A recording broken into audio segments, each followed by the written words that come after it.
Évangile selon Matthieu, chapitre 1. Généalogie de Jésus-Christ, fils de David, fils d'Abraham. Abraham engendra Isaac. Isaac engendra Jacob. Jacob engendra Judas et ses frères. Judas engendra Tamar, Pharès et Zara. Pharès engendra Esrom.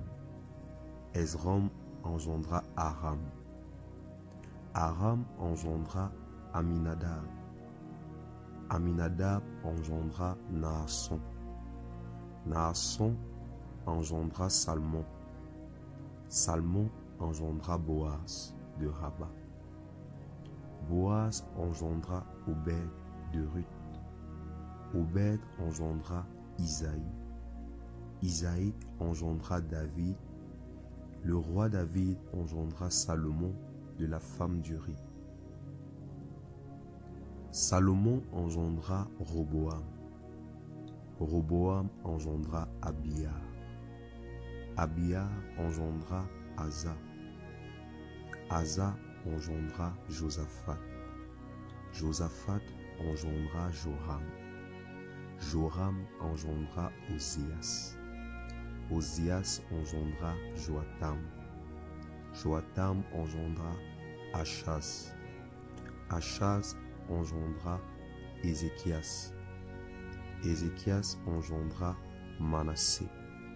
Manassé engendra Amon. Amon engendra Josias.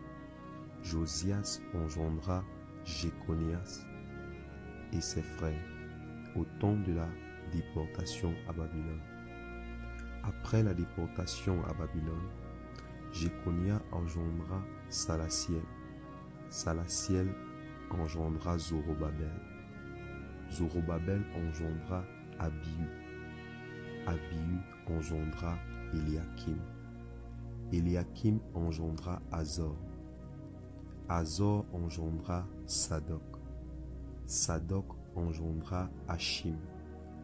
Achim engendra Eliud. Eliud engendra Éléazar. Éléazar engendra Matan. Matan engendra Jacob.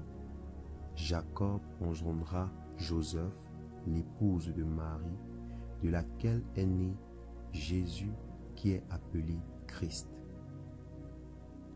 Il y a donc 14 générations depuis Abraham jusqu'à David, 14 générations depuis David jusqu'à la déportation à Babylone, et 14 générations depuis la déportation à Babylone jusqu'au Christ.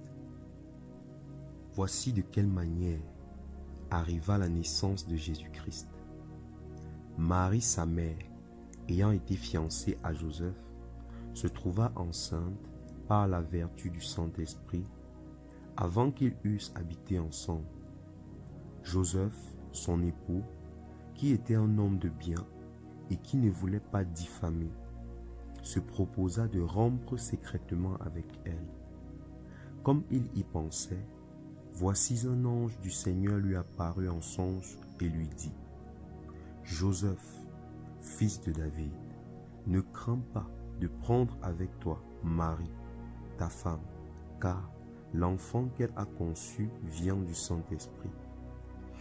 Elle enfantera un fils et tu lui donneras le nom de Jésus.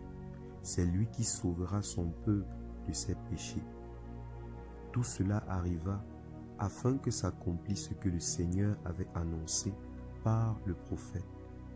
Voici, la Vierge sera enceinte, elle enfantera un fils et on lui donnera le nom d'Emmanuel, ce qui signifie Dieu est avec nous. Joseph s'étant réveillé, fit ce que l'ange du Seigneur lui avait ordonné et il prit sa femme avec lui. Mais il ne la connut point jusqu'à ce qu'elle eût un fils auquel il donna le nom de Jésus.